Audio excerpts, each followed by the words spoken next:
everybody. This is week 2, well, episode 2 of Balders. Week 2, yes, it is. Lots happened since week 1. That's why we do these podcasts, because it's crazy out there. So sure is. It's rather nutty at the moment. Yep. So it's Lee and Davey. Yes. Yeah.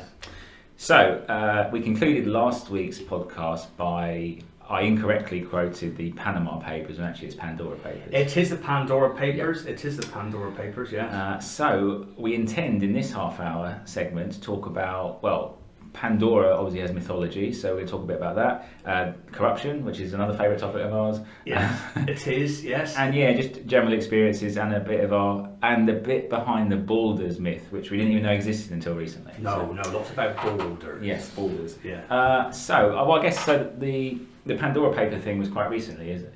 Yeah. It's the last 2 weeks, isn't it? It's come out, basically, yeah. And I think the revelation that's really sort of not resonated, because that's a completely wrong word, but has shocked me, I think, is the one about the Debenhams lot, how much money that they were spending whilst... Oh, no, BHS, wasn't it? BHS. When BHS was going under, they were buying all these multi-million pound houses. I mean, seriously, like, these people, just like, you know... So Philip Green, they sold the company for £1, and then at the same time they were buying like £56 million houses in London, and not just one. I think there's like 4 of them or something. Yeah, and it's just like, okay, I'm not that insanely rich, but it's just like that sort of gross, disproportionate kind of use of wealth at a time when obviously their employees, everything was going under for them, and it's kudos to the people that have released these documents, because without these things, these kind of injustices kind of don't go mentioned. Now, what will come of this, I think, is up for debate. But at least it's kind of getting out there in the public domain, and the secrets behind it. I think people do need to know, because it just seems to be there's no consequence otherwise. No, I think also we've got to remember that this is not a new thing. No. Corruption and money going into parties and favours have been going on for many, many years. Mm-hmm. It's just that I think because of the internet generation and more access to information and unveiling things through investigation, that we're beginning to see what is going on and who is responsible. And I think that's good, but also scary to the level of corruption, Yeah. And someone would say we're in this kind of kleptocracy, we're about thieving. I never even know what that word was. Oh yes, I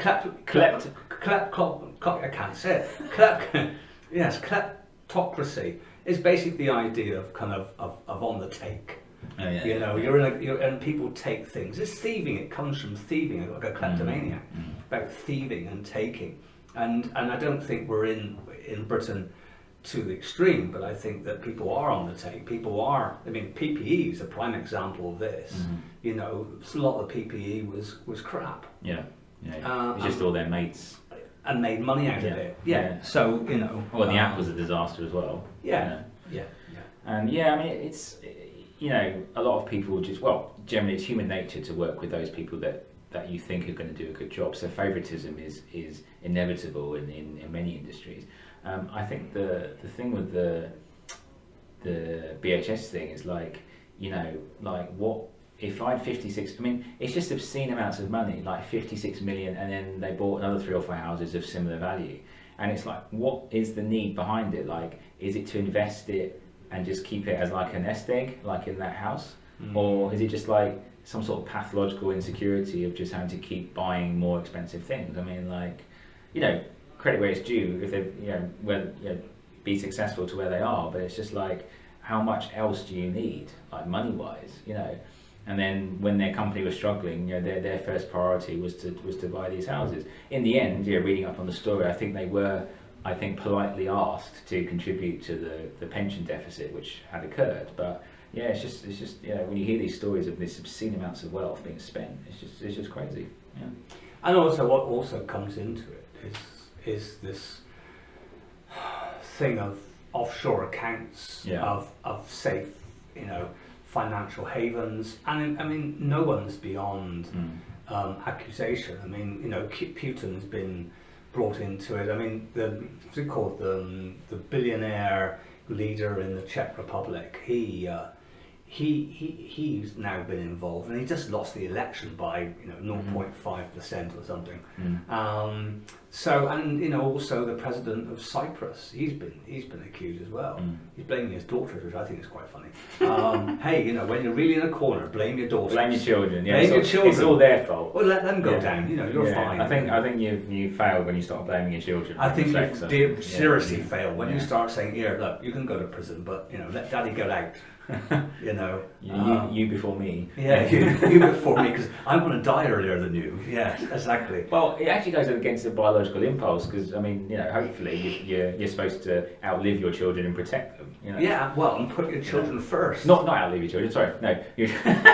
Sorry, your children will outlive. He is. Yeah, well, exactly. Your children will outlive you, but you serve an overall sort of protecting kind of function and everything else. Not the president of Cyprus. Absolutely not the president of Cyprus. He's obviously accusing his girls and saying, "Come on, girls, you take the rap for this." But I think the whole kind of idea about corruption, I think everybody listening, watching this, has experienced corruption one way or another. But it's quite a broad topic, because corruption can be described as nepotism. So, for example, if you apply for a job and someone's son or someone gets a job, now to you that's corrupt. To the person who gets a job, it's hey, it's I'm getting what I kind of deserve, and I'm special and everything else. So I think it depends on the kind of perspective and who it benefits. I think for me, probably, I've had a few frustrations in life, as everybody does, but I think recently, so where I live, there's about 22 houses in my cul-de-sac, and I love my cul-de-sac. I mean, I have fantastic, supportive neighbours, and we kind of bonded, quite tightly during the pandemic to kind of look out for each other and everything else. And roughly half of our cul-de-sac are homeowners, and the other half are student lets and everything else. And this isn't anything against the students. The students, they're just living in houses that they've been told is suitable. But recently, one of the main landlords, one of the few landlords in our cul-de-sac, he owns 5 properties within the cul-de-sac. So, on a percentage basis, I think it's like 23 or 20% of the cul-de-sac is owned by one landlord. And recently there's been some planning permission to be put through. But what's interesting about this planning permission is it's been done as in retrospectively. So he has already done the work. So he has already converted very cold garages into now very cold lounges, right? And he's just gone ahead with it. So we're looking at his documents and we're telling them, guys, he's already done this. He's already done it. So me and the neighbours, we wrote several objections, everything else, and long and the short of it is all of them have been approved except one. So all of them, as in they've gone ahead, they've converted garages into cold lounges. They've converted what's a 2-bedroom house into a 4-bedroom house. With that attracts more students, more cars. So our cul-de-sac is now filling up with almost like a second-hand car sales room of cars. And it's changing the makeup of where we live, because you now have congestion, parked on driveways, everything else. Now, the only saving grace is that one of them, because there's now some law coming into effect actually for our specific cul-de-sac, I think an actual covenant has been drawn up to basically prevent this landlord from buying any more houses. So we're kind of relieved about that. And this house has been rejected on the basis that it will disturb the kind of the peace, as it were, of the cul-de-sac.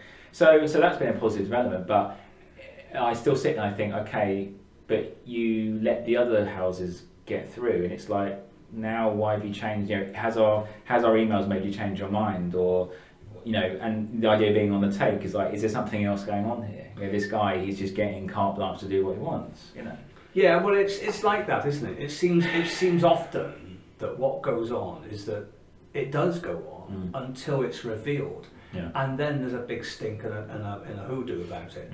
But until then, it's a natural process. It's a normal process for operation, and councils have been doing it for years. I mean, I remember once seeing a drama about up in Newcastle, and it was all about, back in the 60s, is that these Labour politicians, Labour councillors, were making an absolute fortune out of dodgy housing. I mean, it's a common kind of story that's put into dramas, into TV dramas, about councillors of whatever political ilk actually making some backhanders, but you're getting substandard You know, I mean, you could go down to talk about Grenville with this. You know, that they had substandard kind of cladding, and when there was a fire, up it went. Yeah. So you know, we're talking about the Pandora Papers, but we're going wider than that, talking about general corruption. And I think even now with the COVID, the pandemic, some people may take advantage. Definitely. Oh, definitely. I mean, there's always bits of vultures looking to peck from the weak, I suppose, or the injured.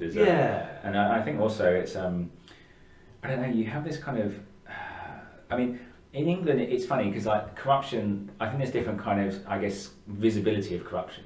So you know, I have friends who live in other countries, and they say that the corruption is actually visible. Like you know, police officers, you know, literally looking the other way and grabbing bundles of cash and everything else. I think over here, there's still corruption, but it seems to be. I know we seem, I guess, better at hiding it, or it's through words and speaking rather than actually like direct actions. It's all very kind of hidden and cloaked, you know. But also connections. Yes, yeah. I think the connections, because I think we have such a kind of a strong history of what I call a class system in this country, where, you know, I mean, you know, the old boys network, the old Thai network, and all these kind of things. I mean, you know, that can be used for making some money. I mean, you know, I always go back to thinking about David Cameron. You know, Dennis Skinner, you know, in Parliament at the time called him Dodgy Dave, and you know, Dennis had to kind of leave the chamber. But the thing was, later on with Greensill and stuff, it showed that he was dodgy.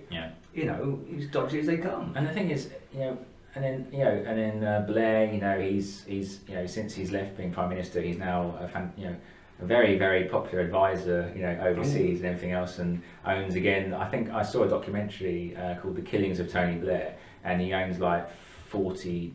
You know, I could be wrong, but I think between 30 and 40 properties around England. Oh yeah. And I think some other tax thing came up recently as well with them. And it's like they're all on it. But it's like, but then what happens? So this will hit the press. It'll be a big scandal for the general public who cannot and probably will never afford these properties.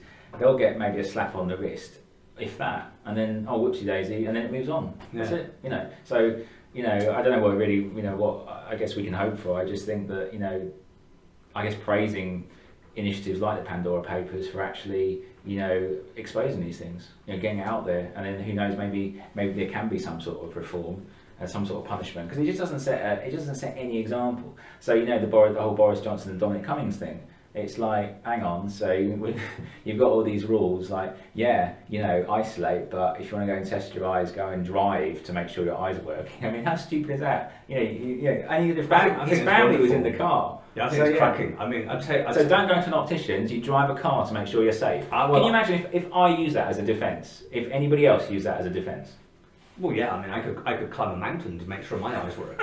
I might fall off the end of it. Yeah. But, I mean, at least I'm trying to make sure my eyes work. Well, yeah, but at least you're only endangering yourself. Yeah. Well, no, unless I fall over and on top of someone else. Well, I could easily fall over someone else. In all seriousness, if I allegedly had dodgy eyes, I was driving a car with a family to Barnard Castle. Yeah. I mean, God. Yeah, but you wouldn't get in the car in the first place. Dodgy eyes. No, but the point is, the argument defeats itself. You wouldn't do it in the first place if you had dodgy eyes, but he says he has dodgy eyes to justify what he's doing. It's just ridiculous. You know, it's crazy. So you got, and that's kind of another form of corruption, because basically this guy says one thing that's completely absurd. Well, it's lying, isn't it? It's just lying. It's lying. Upon lying. And it's lying, or denying. I mean, Boris denied it. Well, yeah, and just changes the subject. Pandora isn't important. And what I love about actually Andrew Marr and Jeremy Paxman, they absolutely roast, and I have huge respect for those guys, because I watched a very brief interview clip of Marr crucifying Boris over the pig debacle with it's so awful, that the amount of waste that's going to come up about that. Well, and life gone as well. It's just, it's horrible. It's going to go anyway, but I mean, it just, you know. And, you know, Marr's basically saying, so can you answer the question, what are we going to do about this? And Boris just, you know, goes off on one, and you know, so people like Paxman, Marr, you know, actually holding these guys to account is so important. It really is, because what you realise, and you know, as growing up, as I see more of this, is like these guys are in power, like literally, are extremely self-serving and just really just don't care. You know, really generally don't care, or they pretend to look like they care, but their actions speak otherwise. You know.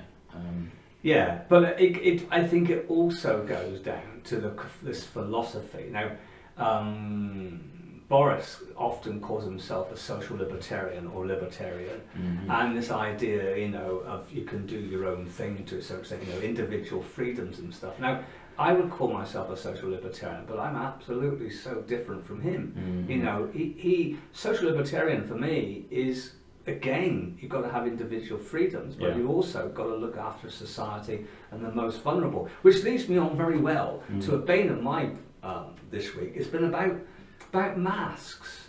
I really had enough. Yeah. I've had enough. I've been on a bus. And so how many buses do you get a week? Well, twice a day. So twice a day, really. 4 days a week. 4 days a week, but at the moment, because I'm doing half online teaching, but it's just becoming scary. And everyone I speak to this week says to me, "Look, you know, in Scotland and in Wales, there are more demands that you have masks when you go into public places like that. But in England, we don't, which goes back to this social libertarian attitude he has. Okay, it's I can understand this logic of people making a decision, their own decision, but you also need strong guidance to protect the most vulnerable. And if you're on a bus and people are sitting next to you and they're coughing, etc., etc., etc., then surely it's about the common good. We're trying to protect each other, and wearing a mask. You know, I mean, I talk to international students. They think we're absolutely off our rockers over here. They think we're mad that we're not wearing a mask. Okay, you don't need to wear a mask if you're walking down the road. But you can definitely wear a mask when you go in a shop if you're near people, and when you go into into a bus. My lot, when they come into my class, they've all got masks on. When I teach, they've got masks on. I won't let them in otherwise. Because I'm protecting myself, but they're protecting me, and vice versa. You know? That's your prerogative, absolutely. I mean, it's like, you know, I think, like you said, open spaces, you know, fair enough, distancing. But like a confined space, buses, shops, particularly during the winter, because really, yes, there's a lot more vaccinated people, but we know it's not always effective. No, and it brings in this new word that they're coming up with now, this new word, which is twindemic. Yes, I saw that, twindemic. Twindemic. So hang on, so some genius has come up with the twindemic. Yes, Dr. something. So double whammy of flu and COVID at the same time. Together, and you don't want it. No. I mean, we both teach in a university, and all my students this week are going down with freshers' flu. Yeah. Obviously, because a lot of them never experienced it before, they're all convinced they got COVID. Yeah. I've also had a number of students going down with COVID this week, as well as members of staff. Yeah. So, hey. Is it confirmed COVID? Yes, confirmed COVID. And the thing is, it's growing. Yeah. Okay, it's growing. And we knew this when the university started, that it was going to grow. But, I mean, you know, you can just see it coming into a cafe just now, and people, okay, I go with my mask on, and then they sit down quietly. But people just, come in with no mask. I think it's difficult because I think I guess people are rebelling in a sense, just trying to just force through and just hope that it's all over. I mean, I'm not saying it's the right thing. No. I'm just saying there is that kind of, I guess, that bullishness of just wanting this thing to be over. I think people are just like, right, that was that, we're moving on, and I that's what I want us to do. But this winter, I think we've still got a couple of speed bumps on the road out. I think. I don't know about speed bumps. I think there's crater. I think there's got a great big pothole in the middle, and I think the flu is going to be the nervous one. I mean, I've been vaccinated for flu now. Yeah. I mean, I'm an asthmatic. I mean, I know I've had flu badly twice. Yeah. Pneumonia coming from that. I mean, I wouldn't wish it on anybody. And the last thing you need is if you pick up both at the same time, or anything else for that matter. But yeah, I think the mask thing just makes me laugh. And also, what I don't like is people who I don't mind if they've got one of these things around their neck. That's not a problem. Yeah. But when they start saying, "Well, I'm not putting on a mask because I want to upset my makeup," an exemption lanyard, what David's pointing. Sorry, yes, exemption. Proper words here. Exemption lanyard. Yeah. Yes, I couldn't think of the word. But the other thing is that I don't mind that, and I don't mind people say they've kind of maybe forgot their mask. What I do have a problem with is someone won't wear a mask because it might upset the makeup. Yeah. And I have a problem with that because they said, well, I said, are you exempt? And they said, no. Yeah. Well, why don't you wear one? Because it will upset my makeup. You know, well, surely then, can't you just get a loose mask or do something? Well, to be fair, when you take, if you imagine having that take off, that is going to be a real mess in there. I'm not defending them, don't get me wrong, but yeah, can you imagine if you? I mean, it never upsets my That'd be makeup. like, It never upsets my makeup. I mean, when I go with my makeup on, I mean, it never yeah, but, upsets yeah, but me. we could start a new trend where they've got makeup and then they just leave the mouth, so they've got. Like I think it's a great little idea. Gap, I think also, what about looking like Coco the Clown? Yeah. So you could have the makeup going right up over the face, Yeah. and then you could have the mask on, but you still see the makeup on. Yeah. And maybe, Yeah. Or you could have like the mask on, but it's a photo of your face, so it all blends in. the one I heard, which was very funny, is that it smudges the it smudges Yeah. lipstick, so that they do look like Coco the Clown when they take the But mask I mean, okay, I mean, realistically, how many people are you going to start kissing during the average, like, you know, university week? I mean, you know. You'd be very surprised. Talk about Freshers Week. Talk about Freshers Week, my dear. Come on. If it's Friday night, maybe. Honestly, but really, Monday morning, 9 a.m. You'd be Do you need surprised. to get all made up? I've seen, honestly, they're like little geese snogging. They're everywhere. Yes, yes. Well, we have 9 minutes left. Oh, let's talk about myths. Yeah, we are. We'll talk about myths. Because this whole thing started because of the papers called Pandora. Yeah, we And as did. you know, Pandora, which is quite a clever name actually. Basically, this woman opens up a jar, which then unleashes all the evils on the world and can't be put back in. So actually, in relation to those papers, it's actually very true, because we're opening up, we're seeing the evil, it's now out in the world, and hopefully some good will come of it as opposed to negative stuff. So, Yeah. so that's a cool myth. That's probably that's one of my favourites. I think. Another one, I think, because what's interesting about myths is you have mythological figures that do some kind of story or action, but then it's kind of what the underlying takeaway is from it. So like Icarus, like ambition exceeding what you're actually capable of. I think that's a really important metaphor that I think it's one of those things that it occurs and reoccurs in life in different ways. Like some of these stories, they have a real lasting kind of impact, and these sort of tortured figures of, I think.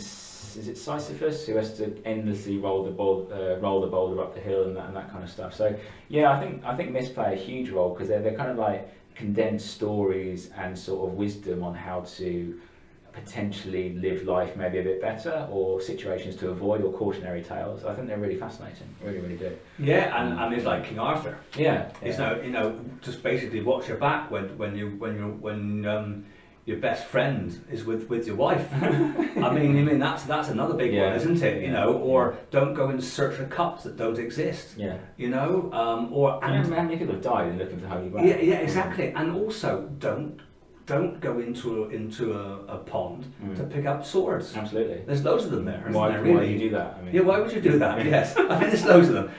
I'm being more local now. You see, I'm being more local. Yeah. But anyway, we're talking about borders. Now you're going to be talking about border. Yeah. Border is a. Well, so to my surprise. Come on, you did some research, haven't you? Yeah. So Yes. when we were trying to name this podcast, Yes.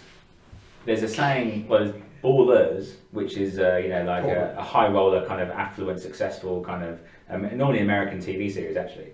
And then because me and Davey are bald, and then I thought, well, let's change it to Balders. So that's our kind of catch phrase name for our podcast. But then actually doing a bit of research, I typed in Balder, and it came up with BLDR, B-A-L-D-R, yeah. And it is actually a mythological figure. It's the son of Odin and the brother of Thor. And I was absolutely amazed that Balder is actually I think from Norse, is it? No. Yeah, because Thor is Viking Norse mythology, which is amazing. So we are now named ourselves after mythological figures. But did he have hair? I don't think so. I think. Oh, he was bald. I So think Balder was bald. Yeah, well, yeah. I mean, I think some. Hence, he was called bald. Yeah, I don't think all of them, but I think some of them. I think some of them linked to it, and they've got certain traits like I think fertility. Was it fertility was one of them? I can't remember. Well, there was one I was talking about. There's an interesting one. There's Yeah. one from Romano-Celtic mythology, which is called. I can't remember. It's called Kukos or something like that. But basically, he's balding. Yeah. He's got horns on his head, Okay. and he is basically a god of virility. Well, And see, that explains now It does, why yes. some women like men with no hair. So yes, well, so a solar panel for a sex machine. There we go. You see what I used to say? Yes. that's the quote of the week. But yeah, crow of the week, yes, a solar panel for a sex machine. But no, and also he was a god of the wild, and but no, it's interesting that I think how baldness you know, it's changed its description and how it's seen, because you think many years ago it was like you're past it, you've gone. You know what I mean? Like say 60 years ago, you're getting balls, you were over the hill. Yeah. But now, you know, everyone's doing it. It does seem to be actually more trendy. I mean, like It is. Yeah, it's when I first started losing my hair when I was 25. It is really a glimpse at your mortality. Like, It does. you know, I no longer have hair, so that part of my life is over. So it was kind of a bit of a moving moment when I realised that I would never get my wonderful Arnold Schwarzenegger flat top back, which is what I used to have growing up, my hair. So that was quite a, you know, it's like, okay, right, yeah, I've lost my hair, I'm losing it. You know, not losing my hair. But then it's like, now it's like you have a lot of these big Hollywood actors like The Rock, Jason Statham, Bruce Willis, Vin Diesel, I think are kind of making it more cool and more acceptable. They are, but there's also something, I remember, you know, because I was the same. I started losing my hair at 25, and you know, I started attracting more people. I started getting chatted up a lot more than I ever did before when I had hair. And I don't know why. I mean, by both males and females. Yeah. You know what I mean? I was in demand. I mean, and that was down to the bald head. Yeah. You know, and I think which from a male perspective, like, you know, it's almost, it goes against my own standards of beauty for myself. Like if I could opt into having my hair, I would naturally choose to have hair for me personally. But now it's like, now I've lost my hair and I've got no chance of getting it back unless I get a mind you, there are high expectations if you're bald though. Yeah. I remember some years ago when I was in my 40s, I was in a bar and some young lady, she was 20 years younger than me, and she was chatting me up. Yeah. And now, of course, I was at the height of my ME then, and I wasn't very well. And she said to me, you know, bought me a drink, and she was trying to chat me up, hoping for a nice hot night. And I said to her, you know, before we even started, I said, look, I just got to get this right with you. I said, up for me means getting up the stairs. And she looked absolutely shocked at this. Yeah. And she said, she giggled and she laughed and said, you can have the drink.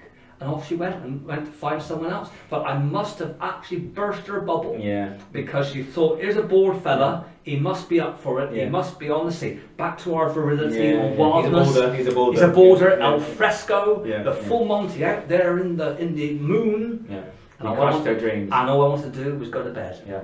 And But have, not with her. and have a cup of cocoa. That's all I wanted to do. And that's it. I couldn't do anything else. Yeah.